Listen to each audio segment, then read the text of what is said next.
On a foggy afternoon, the beach at Cape Kiwanda may appear ominous at first glance. But if you ask people in Pacific City, they'll swear up and down this can be the ideal place to conquer your fears.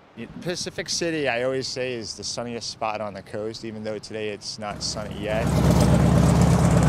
As the dory boats are heading in, many first-time surfers are venturing out past the breakers. Normally you get a northwest swell, so you can get out right by the rocks.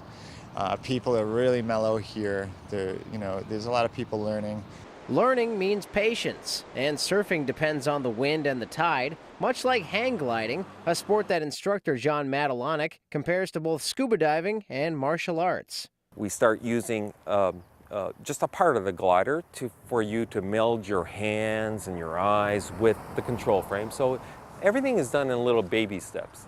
Now, if you're not quite ready to test the waters or take flight, there's certainly nothing wrong with staying grounded on your own 2 feet, or 4 for that matter.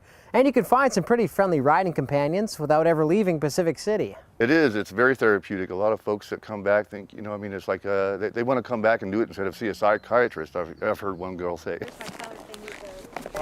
While Dan Stubjen can slip into a saddle with ease, he says many first-timers need a bit of coaxing before they'll head out on the trail. One young girl, she was like 18, it was her idea to do this, and she got out here, and the time to get on the horse came, and she started crying and just couldn't stop. And we finally talked her into, got her on there, and her knuckles were white. She was holding onto the reins so hard.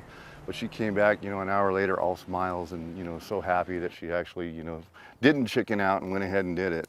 And no matter if it's a fear of animals, a fear of heights, or a phobia of the water, Pacific City could be a good place to find your courage. And it's waiting for you on a day's drive. I'm Joel Porter for News Source 16.